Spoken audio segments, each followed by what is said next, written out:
Hello, you're watching A News. I'm Dilek Tuna. Here are the headlines. Iran warns it could go on the offensive in the Strait of Hormuz if diplomacy with Washington fails. President Trump's Middle East envoy Jared Kushner leaves Jerusalem with no breakthrough over the war in Gaza. And Turkey's Erdoğan and the US President discuss bilateral ties by phone after Trump welcomes the new regional Mecca Defense Pact.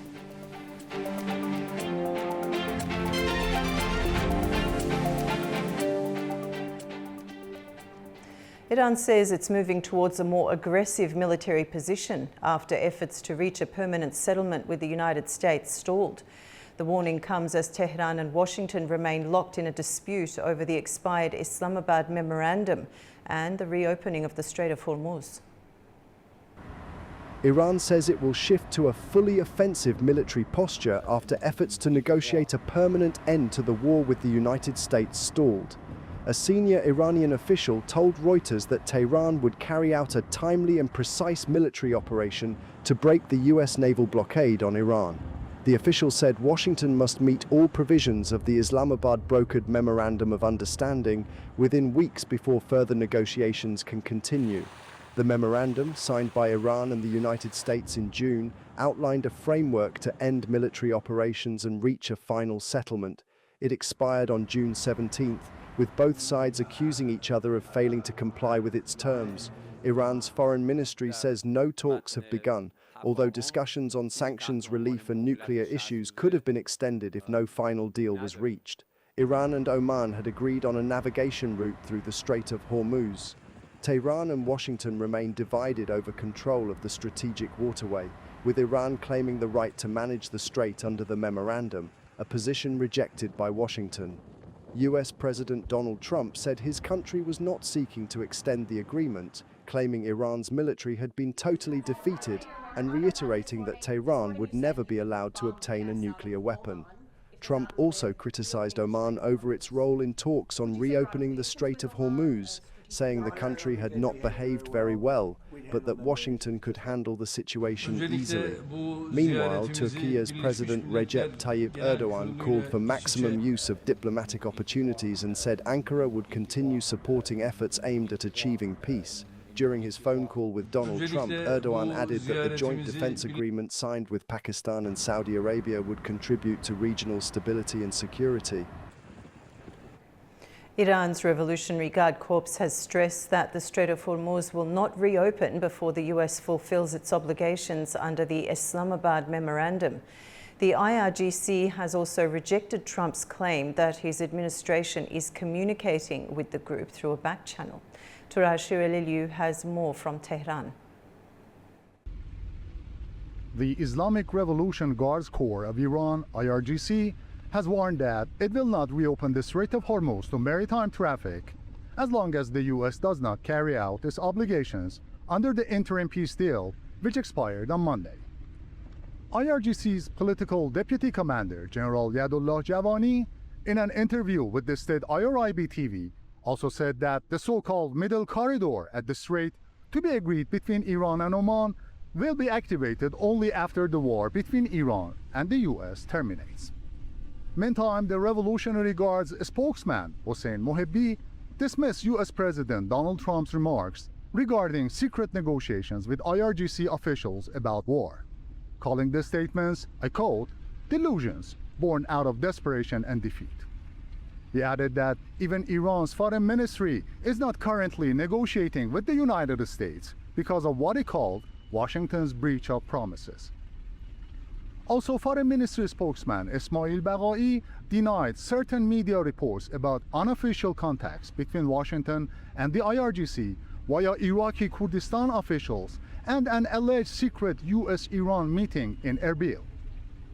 Speaking at a weekly press conference on Monday, he said the news was media techniques and psychological operation used to sow discord among Iran's decision-making bodies. Earlier, Fox News had reported that Trump confirmed there was a back channel for peace talks between Washington and the Revolutionary Guards. The Foreign Ministry spokesman also ruled out a 60-day deadline in the ceasefire agreement between Iran and the US signed in June, saying the peace talks under the deal did not start because the US resumed attacks and violated its provisions. Turaj Shiralilu from Tehran for A News. Oil markets are edging ahead as uncertainty over the conflict in the Middle East continues to weigh on traders and investors.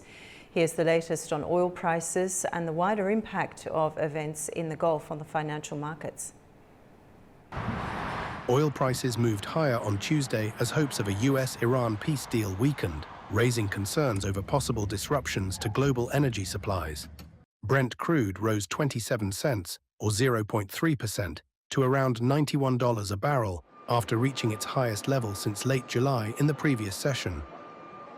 The uncertainty also weighed on US markets. Wall Street's three main indexes ended lower on Monday. The S&P 500 fell 0.5%. The Dow Jones lost around 0.5%, while the Nasdaq dropped 0.3%. Progress towards peace talks and the resumption of oil tanker traffic through the strategically important Strait of Hormuz has slowed. Only 5 commodity vessels transited the strait on Saturday after attacks on tankers, and there were none registered for Sunday versus 31 in the prior weekend. That's according to ship tracking data from Kepler showed. But any prolonged disruption could put further pressure on oil supplies and prices. After the break, President Trump's Middle East envoy Jared Kushner leaves Jerusalem with no breakthrough over the war in Gaza. Stay with us on A News.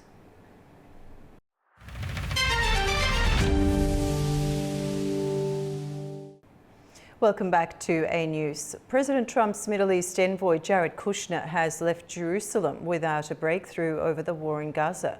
That's despite 2 days of talks with Israeli and Hamas leaders over the stalled US plan to end the conflict. Both sides are standing firm on key demands. Nick Harper has more from Washington. 2 high-stakes meetings in 2 days. Jared Kushner, the US envoy, and President Donald Trump's son-in-law had the task of trying to get the US peace plan for Gaza back on track.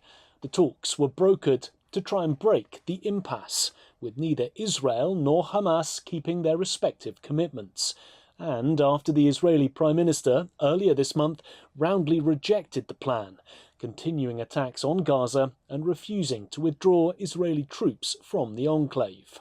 On Sunday, Kushner met Hamas's political leader, a rare direct meeting, which we're told was very productive. Hamas committed to fully disarm and cease immediately all military activity. However, since last year's peace plan was agreed, the group has taken no tangible steps to handing over their arms. Since then, behind the scenes, Trump's Board of Peace has been trying to advance the plan. After Kushner's Monday meeting in Israel, Prime Minister Netanyahu's office released a statement saying they had a deep and constructive discussion. They agreed to establish 2 working groups, one on disarmament and demilitarization of Gaza, and the other on sanitation and public health issues in Gaza. However, no immediate promise to withdraw Israeli troops or show trust in Hamas's disarmament commitment. And they agreed the reconstruction of Gaza would not start until Hamas fully disarmed. Earlier, 8 foreign ministers from Arab and Muslim-majority nations condemned Israel's refusal to accept the US-backed roadmap for Gaza, warning it would derail prospects for a lasting settlement. So, no major breakthrough from Kushner's trip, just more promises to uphold commitments and have more meetings to try and advance peace. Netanyahu is up for re-election in October, and it seems unlikely the Israeli leader will make any major Gaza concessions before then. Nick Harper for A News in Washington, D.C. Joining me now is Maurice Hutt. He's from the Jerusalem Center for Security and Foreign Affairs from Jerusalem. Welcome to the program, Maurice. Hi, thank you for having me. Now, as we just heard there from our correspondent, within a matter of days, Kushner sat directly with senior Hamas leadership in Cairo and then met with Benjamin Netanyahu in Jerusalem. Does that give Washington a better understanding of exactly what's preventing this agreement from moving forward? Well, I think there's only one obstacle to preventing any forward movement on this, and it is Hamas. It has always been Hamas. Hamas is a genocidal terrorist organization that launched the October 7 massacre and is now doing its utmost in order to maintain its stranglehold and holding hostage of the entire Gaza Strip. It was already agreed back in October that Hamas would disarm, that Hamas would relinquish any type of control over the Gaza Strip. In the last 10 months, it has done neither. It has broken every single promise. It has re-established its forces. It is trying to rearm itself.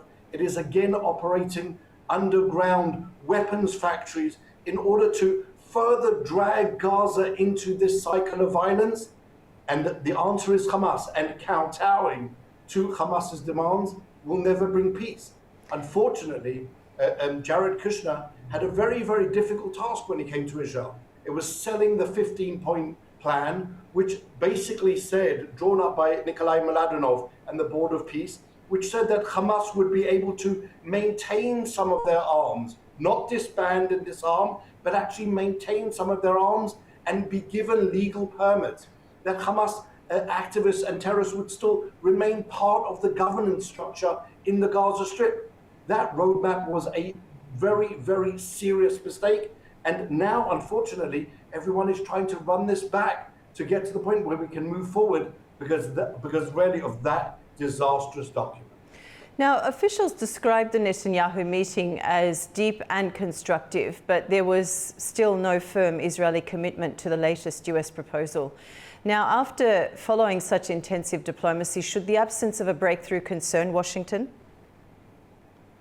I don't think so. I think what Jared Kushner heard from Prime Minister Netanyahu is that Israel has an unwavering commitment to uphold the initial ceasefire agreement, that we are committed to allowing Gaza to return to prosperity and rebuild Gaza. But the condition is very simple, that Hamas disarms, disbands, and relinquishes control. Instead of hearing what is meant to be heard, we see Hamas reporting to the world, Hussam Badran, a senior Hamas terrorist, telling everyone that they are planning to participate in the upcoming Palestinian elections. This is not disbanding. This is not relinquishing power. This is holding on and holding the Gazans and the Gaza Strip hostage to their genocidal desires. Now, Maurice, let's look at the sequencing problem here, though. Netanyahu says Israeli forces will not withdraw until Hamas is fully disarmed, as you very well described. Hamas wants Israeli attacks ended and withdrawal advanced. If neither side is prepared to move first, what mechanism could actually solve this? Well, so the mechanism should have been from the start that Hamas agreed to disarm and disband, and they should have been held to that requirement from the outset. The fact that they've dragged this along for 10 months, trying to re-establish themselves. Israel is still operating in the Gaza Strip because terrorists are now, even during this ceasefire so-called, and under the auspices of the Board of Peace, are promoting their terrorist activities. They are retrying to establish their weapons manufacturing capabilities, including rockets and including weapons. So this is something which shouldn't be accepted. What should be given as a clear commitment, Qatar and Turkey, who really do have tremendous leverage over Hamas, should be forced as part of the Board of Peace to ensure that their relationship with Hamas is used in order to enforce that agreement. Without Turkey, Hamas has no financial institutions. Turkey is the center of Hamas's finances and everything else. So that has to be used in a positive way. Unfortunately, it's not being used by either Turkey or Qatar in the manner that it should have been, and rather they are working from within the Board of Peace to undermine any type of vision of President Trump for a safer and prosperous Gaza Strip. Rather, they are advocating for the terrorists. Now, Kushner's direct meeting with Hamas itself was unusual and reportedly only his second known meeting with its representatives. Does Washington's willingness to engage Hamas directly tell us how seriously the Trump administration views the danger of this roadmap collapsing? I think what it tells us most importantly is that the negotiators have almost lost their way. You cannot sit down with genocidal terrorists to discuss the terms of their capitulation when they have breached that commitment for the last 10 months. I think that Jared Kushner meeting with senior Hamas members will do more to harm any chance of progress in with the Gaza Strip than it will to forward that. It was an unfortunate decision. It was a bad decision. And it is a decision that emboldens the terrorists instead of weakening them and showing a united front against them and towards their disarmament. That was a disastrous mistake, and it will have its ramifications, sadly. Now, Netanyahu is approaching an election and he faces pressure from his political right. How much room does he realistically have to compromise on withdrawal or the future political arrangements for Gaza without paying a domestic political price? Well, I think what we're seeing really in Israel in its entirety, not only Prime Minister Netanyahu and the so-called right wing, but also the center of Israel has moved much to a general right following the October 7 massacre. And I don't think you'll see any of the other parties vying for the premiership that would be expressing any type of different idea. Everyone is united, including Gadi Eisenkot, Naftali Bennett, united in that call that Hamas must be disarmed and disbanded. So it isn't a question really here of the elections and what concessions can Prime Minister Netanyahu offer. All he has to do is look left and see that even to the left of him, there is no intention to provide any concessions to Hamas, no intention to allow Hamas to reorganize, reestablish, rearm and regroup. And that is across the board almost in Israeli politics. So it's really not a question of the upcoming elections or right-wing pressure on Prime Minister Netanyahu in any way, shape or form. Maurice, thank you so much for joining us on the program today and for your analysis. Thank you for having me.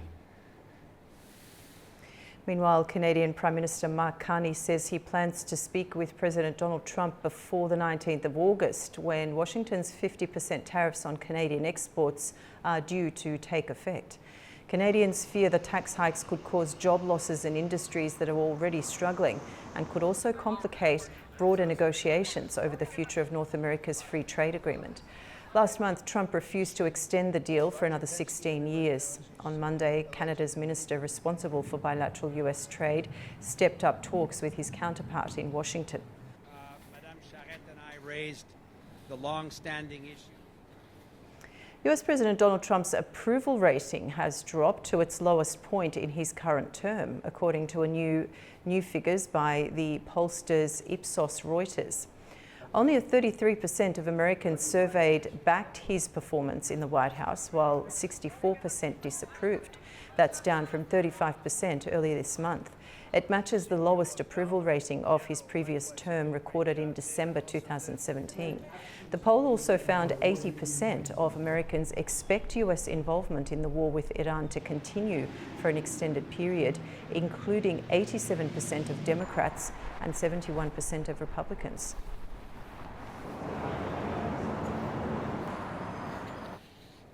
Russian authorities say another wave of Ukrainian drone attacks have targeted Moscow and the surrounding region, including a warehouse owned by the online retailer Wildberries. Moscow says hundreds of Ukrainian drones were brought down overnight. In Ukraine, several people were killed in the Kharkiv Sea. A Russian missile strike has killed at least 10 people and injured 8 others in Ukraine's northeastern Kharkiv region, according to regional authorities. The strike hit the village of Pechenihi, damaging at least 10 private homes, as well as a cafe, post office, shop and several vehicles. Meanwhile, a large-scale Ukrainian drone attack targeted Moscow and surrounding areas overnight. Moscow Mayor Sergei Sobyanin said 180 drones were shot down after around 620 were reported to have been heading toward the region. Drones also struck a Wildberries warehouse near Moscow, killing one person and injuring 3 others in the area, according to regional authorities. Several other buildings, including homes, shops and a power facility, were also damaged. Russian-controlled Crimea also reported power outages following overnight drone attacks. The latest exchanges come as both sides continue to carry out long-range strikes against military, industrial and infrastructure targets across the conflict zone. Russia has warned the UK of possible consequences after reports that British-made drones were used in Ukrainian strikes on targets inside Russia.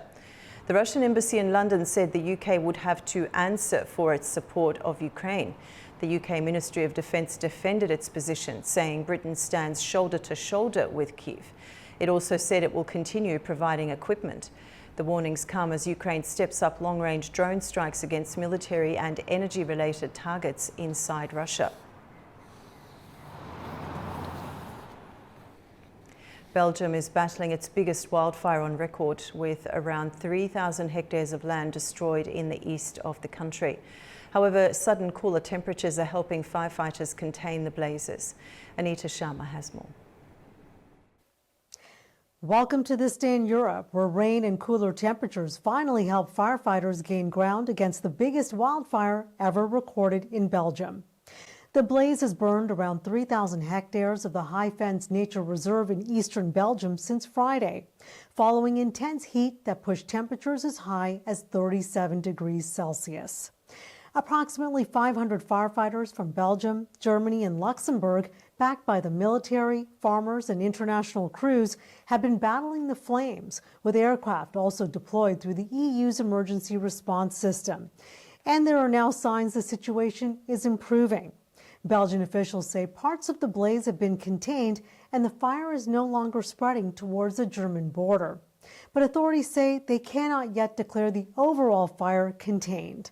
The biggest challenge may now be underground, where fire is smoldering deep in the High Fens peat bogs and could burn for months.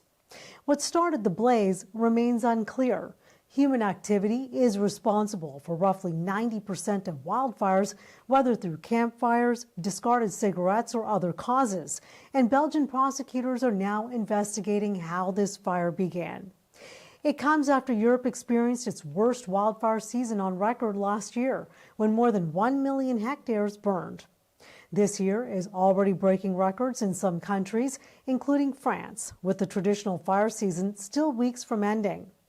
Frustration boiled over Monday in the southwestern French village of Le Porge, where hundreds of homes were destroyed by a massive wildfire last month. Residents booed Prime Minister Sébastien Lecornu, accusing authorities of doing too little while protecting wealthier communities. As the fire spread, so too does the political anger, it seems. For A News, I'm Anita Sharma in Arnhem, Netherlands. Nearly 500 people in Costa Rica have been evacuated to safety due to heavy rainfall. The country's National Emergency Commission says overflowing rivers have cut off whole communities. Rescue teams helped residents move to shelters in Cartago, Limon and Sarapiqui after tropical wave number 32 brought torrential downpours over the weekend. Local flooding is reported along with road closures and disruptions to public services, mainly in northern areas along the Caribbean coast.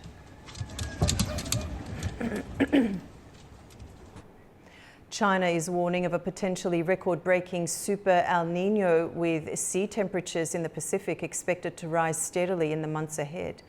The forecast comes as the country grapples with a summer of floods, landslides and typhoons. China's National Climate Center says the emerging El Niño could become the strongest ever recorded. Sea surface temperatures in the central and eastern equatorial Pacific are expected to rise steadily, peaking around November and December. The Climate Center says China has already seen the effects of the phenomenon since the start of summer, including torrential rain in several regions. Rain belts have sometimes overlapped, compounding disasters, while typhoons have been strong and active, bringing prolonged winds and rainfall. Last week, Typhoon Dolphin, the strongest typhoon to hit the country this year, unleashed extreme rain across eastern, central and northern regions. The government says natural disasters in July left more than 300 people dead or missing and incurred around $8.5 billion in direct economic losses. The forecast comes as China deals with a series of deadly weather-related disasters. Last month, flash floods triggered landslides in northwestern Gansu province, killing 25 people. Another landslide in Chongqing left 51 dead after a mountain collapsed. President Xi Jinping has called for stronger disaster prevention, monitoring and early warning systems, as well as efforts to address gaps in flood control and drainage infrastructure. The United Nations Weather Agency has also raised its forecast for a strong El Niño in the coming months, warning the phenomenon is likely to drive global temperatures higher. The losses from Colombia's powerful earthquake last week have been put at 30 trillion pesos, that's around $9.6 billion. Colombia's president said the losses mainly affected buildings and vital infrastructure. The 7.4 magnitude quake struck Western Colombia a week ago, killing at least 280 people, injuring more than 4,000, with others still missing. Buildings were brought down in several areas in the cities of Cali and Pereira. The scale of the damage is still being assessed as rescue and recovery efforts continue. There's already an initial technical estimate of the economic impact of this entire disaster. A private firm estimated direct property damage in Choco, Valle del Cauca, Risaralda, Quindio and Caldas at nearly 30 trillion pesos, approximately 24.5 trillion in buildings and 5.5 trillion in infrastructure. Just imagine the scale of the disaster.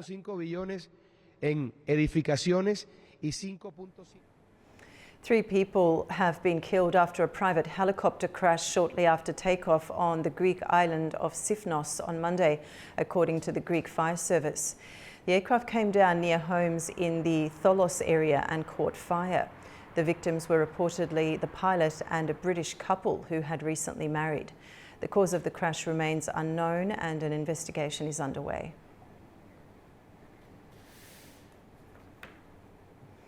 Zambia's President Hakainde Hichilema has secured a second term after winning the presidential election with around 60% of the vote. The result comes after a campaign marked by opposition, allegations of fraud and concerns over political conditions. There were celebrations from supporters of Zambian President Hakainde Hichilema in the streets of the capital Lusaka in the early hours of Tuesday after he was re-elected for a second term.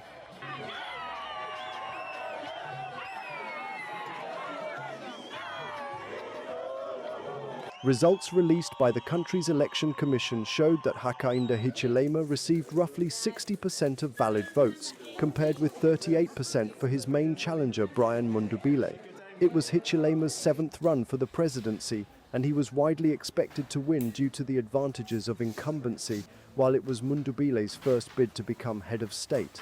Hichilema's campaign focused on economic reforms. Speaking before securing his second term, he acknowledged that many Zambians continued to face hardship due to the high cost of living. We have done many things, yes, but there's a lot of more work to be done. Are we together? Life is still challenging. Life is still challenging for a lot of our people. A lot of our families still need a support that is beyond what we are delivering today. However, the vote was marked by controversy, with opposition parties alleging fraud and accusing the government of restricting political space ahead of the vote. The counting was temporarily suspended nationwide after attacks on election officials and the theft of marked ballot papers. International and domestic observers said the conditions contributed to an uneven playing field. Authorities arrested nearly a dozen people on the night of the election, including senior opposition figures, during a raid involving an exchange of gunfire. The government said those detained were linked to militia or insurgent activity, allegations rejected by opposition. Liechtenstein is changing its succession rules to allow the firstborn child, regardless of gender, to inherit the throne. Hereditary Prince Alois said the changes would give male and female descendants equal rights under the princely house rules. The amendment replaces male preference succession with absolute primogeniture, which meaning the eldest child will become the future prince or princess. Alois said the move aims to ensure leadership remains with the person best prepared for the role. After the break, we'll look at more stories shaping the region.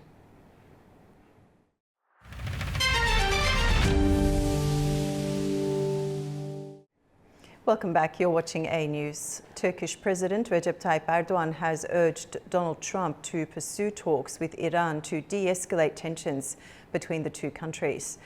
In a phone call between the two leaders, Erdoğan stressed bilateral ties with the US and offered Ankara's support for peace efforts between Washington and Tehran. They also discussed the war in Gaza and the defense pact between Turkey, Saudi Arabia and Pakistan. Erdoğan said the accord shows a strong stance in ensuring regional stability and security. He also said that Ankara will continue to support tangible steps for Gaza's reconstruction. Joining me now is Bekir İlhan from the Research Foundation, joining us from Ankara, Turkey. Bekir, welcome to the program. Thanks for having me. Now, Erdoğan told Trump that maximum use should be made of diplomacy in these current tensions with Iran and offered Turkey's continued support for peace efforts. Now, when we look at Ankara's relationship with both Washington and Tehran, how valuable could Turkey be as an intermediary? Yeah, I would say it's quite valuable because, Ankara is a country that, simultaneously can contact with Washington, D.C. and Tehran, and Turkey, has a good relations with the United States and also with Iran as well. And also Turkey is actively supporting the peace process between these two countries. Yes, there is the ongoing peace process, and also there are occasional attacks from both sides. But, whatever happens, at the end of the day, we have a peace process and it shouldn't be collapsed. And Turkey is actively supporting diplomacy, and President Erdogan also urged Mr. Trump that both sides, whatever happens, should continue on, a peace process, and talks should be, continued, I would say. At this point, of course, Pakistan also did its best to, achieve such a, the political context where both parties can, pursue, both parties can maintain a peace process. But for now, other regional countries like Turkey, Qatar, and Saudi Arabia should also take an active part. And Turkey, at this point, I would say, doing its part. What leverage does Erdogan have with Trump? Yeah, Turkish-American relations in recent years, has been very fluctuated. But looking at the recent, period, I would say, especially after the second term of President Trump, I would say there is a good momentum regarding the relations. I would say, President Erdogan and President Trump, the both leaders, have a good relationship. But of course, it goes beyond a personal relationship. At the end of the day, President Erdogan is, is the head of country. President Donald Trump is the head of country, and at the end of the day, we are talking about, nation-to-nation relations, and I would call it as a leadership-level diplomacy. Leadership-level diplomacy is very important because sometimes, bureaucracy or some kind of technical issues, are struck. Your bureaucratic, delegations, cannot achieve a tangible agreement, or they cannot, maintain a good process sometimes. But political leaders at this point, matters, I would say, and we've seen that in recent, period.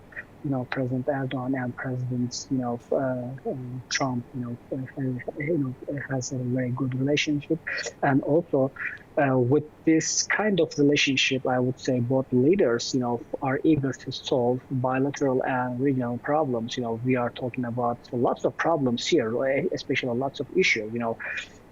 Turkey is an active country, in crisis, in every crisis in Middle East, I would say. Of course, Turkey is not a directly taking part in this crisis, but as a regional country, Turkey is being affected by this crisis. And looking at the crisis in Gaza, looking at crisis in Iran, Syria, and also South Caucasus, Eastern Mediterranean Sea, and also Black Sea geopolitics, all crises, all wars, affects Turkey, and I would say you cannot solve these crises without the help of Turkey. And with President Donald Trump, I would say the American foreign policy establishment saw this, I would say. And going forward, I would say, this kind of leadership diplomacy will help, improving Turkish-American relations in mid and long term, I would say.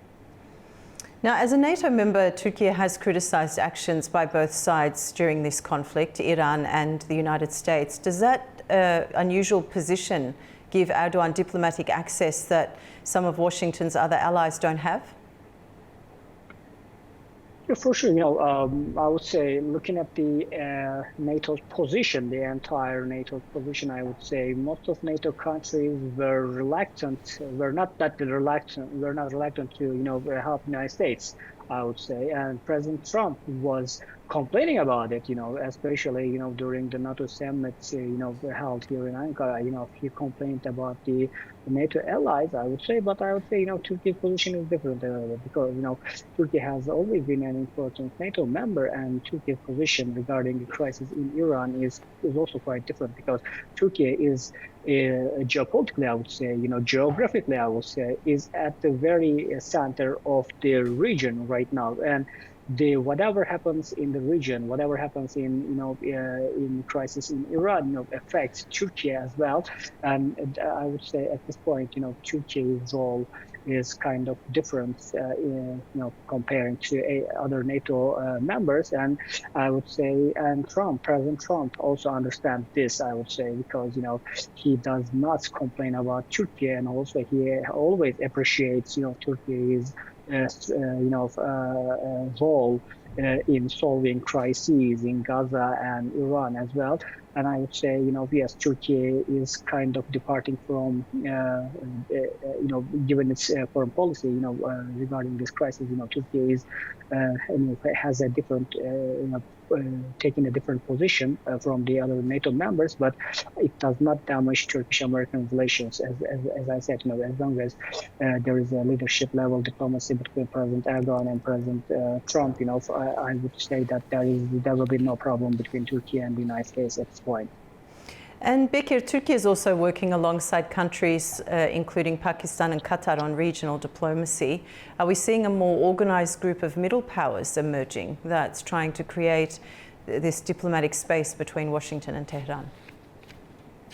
Yeah, I would say looking at the recent foreign policy activism of Turkey, I would say that, Turkey is building coalitions, building diplomatic coalitions, and we have seen these examples in crisis in Gaza and crisis in Iran, as well the recent agreement between Turkey, Pakistan, and Saudi Arabia. I'm talking about Mecca agreement.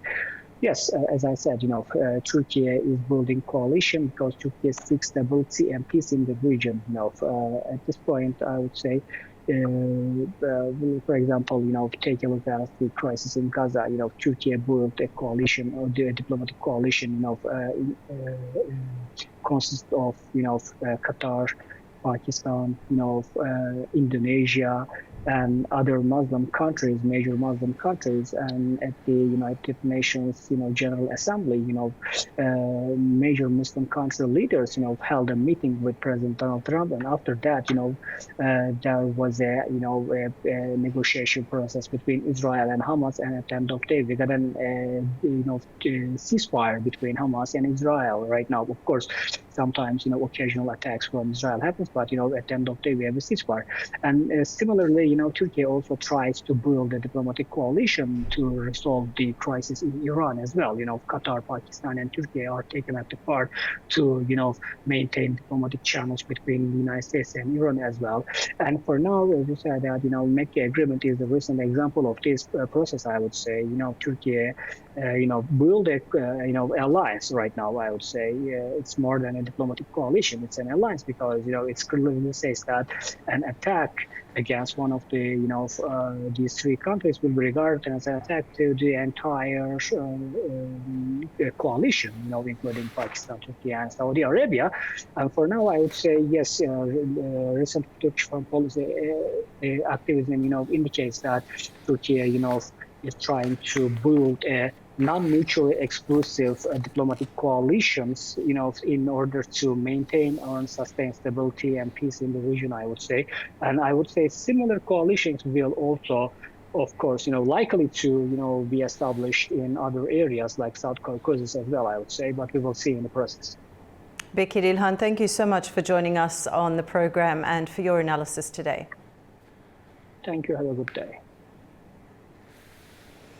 Meanwhile, Turkey has enacted a new law setting out the next stage of efforts to end the PKK's decades-long armed campaign.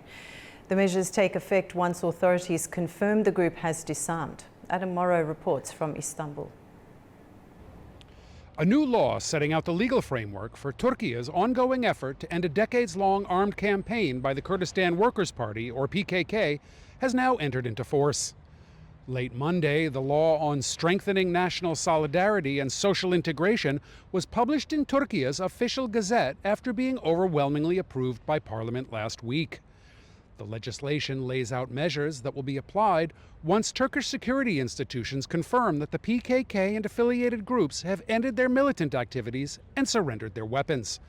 These measures include the suspension of ongoing investigations, prosecutions, and procedures related to the enforcement of prior convictions. The legislation covers a range of offenses, including formal membership in the PKK, knowingly assisting the outlawed group, and disseminating propaganda on its behalf. The new law also applies to crimes committed as part of the group's activities and offenses involving terrorist financing. President Recep Tayyip Erdoğan has welcomed the law's entry into force, describing its passage as an example of what he described as historic consensus. In a social media post, Erdoğan thanked political parties, lawmakers, and state institutions involved in what Ankara calls the terror-free Turkey process. The initiative was launched early last year after long-imprisoned PKK founder Abdullah Öcalan publicly called on the group to lay down its arms and voluntarily dissolve itself. The PKK's leadership, based in northern Iraq, later announced the group's readiness to disband. In a symbolic gesture soon afterwards, a group of PKK fighters in northern Iraq destroyed their weapons, marking the start of the disarmament process. According to Erdoğan, the next phase of the process will be carried out by the relevant state institutions and oversight bodies in line with the new legislation. This is Adam Morrow for A News in Istanbul, Turkey. Uzbekistan is facing growing uncertainty over regional trade and transport links as the conflict in the Middle East continues to disrupt key routes. The potential economic impact is weighing on businesses and supply chains, as Sevil Rajapova reports from Tashkent. Uzbekistan estimates that disruptions to trade routes through Iran caused by conflict in the Middle East could cost its economy between $1 and $1.5 billion. According to the country's fiscal strategy for 2027 to 2029, the potential losses would be equivalent to around 0.7 to 1% of Uzbekistan's GDP. The risks stem from Uzbekistan's reliance on Iranian territory as a transit route for international trade. In 2025, goods worth around $3.9 billion were imported through Iran, about 9% of Uzbekistan's total imports. That included around $1 billion worth of technological equipment, as well as food, chemicals, metals, vehicles, and pharmaceutical products. Uzbekistan also exported around $1.4 billion worth of goods to Iran, excluding gold. Textiles accounted for more than $546 million, while metals and metal products made up another $422 million. Officials warned that prolonged disruptions could increase transport costs, extend delivery times, and put additional pressure on supply chains. Higher global prices for oil, food, and fertilizers could add further inflationary pressure. At the same time, Uzbekistan is continuing to expand economic ties with Iran. Bilateral trade rose by almost 38% in the first half of 2026, reaching $305 million, while the two countries are discussing 29 joint projects. The figure suggests that while Uzbekistan's direct economic dependence on Iran is limited, disruptions to Iranian transit routes could have a significant impact, highlighting the need for alternative trade corridors as Tashkent seeks to strengthen its economic reliance. Cyril Vajab reporting from Tashkent, Uzbekistan, A News. Pakistan is looking beyond its traditional Gulf oil suppliers as disruption around the Strait of Hormuz exposes the risks of a concentrated energy supply chain. Its largest refiner, Synergico, is expanding purchases of US crude. Mariam Zia reports from Islamabad. Pakistan is looking to diversify its energy supplies as disruptions around the Strait of Hormuz expose the risks of relying heavily on Gulf routes. Synergico, Pakistan's largest oil refiner, is increasing its purchases of crude from the United States as Islamabad seeks to reduce its dependence on a single supply route. Before the conflict, around 90% of Pakistan's oil and LNG imports passed through the Strait of Hormuz. Synergico has imported about 8.1 million barrels of US crude over the past 9 months. Around 7.1 million barrels, worth approximately $750 million, were purchased during the fiscal year that ended in June. The shift has also contributed to a broader increase in Pakistan's imports from the United States. Payments for US goods rose by $914 million to $3.27 billion over the period, with Synergico's purchases accounting for around 80% of that increase. The refiner says it is considering additional spot purchases as well as longer-term supply arrangements. Further imports could be supported by a proposed US Exim Bank facility, which would allow Pakistani buyers to defer payments to US exporters for up to 3 years. For Islamabad, greater purchases of US energy could also help narrow its trade imbalance with Washington and support efforts to secure lower US tariffs. Pakistan is not abandoning its traditional Gulf suppliers. Instead, the shift reflects an effort to diversify its energy sources and reduce the risks associated with disruptions along a critical shipping route. Mariam Zia, A News, Islamabad. That's the news for this hour. Stay tuned to A News for all the latest updates.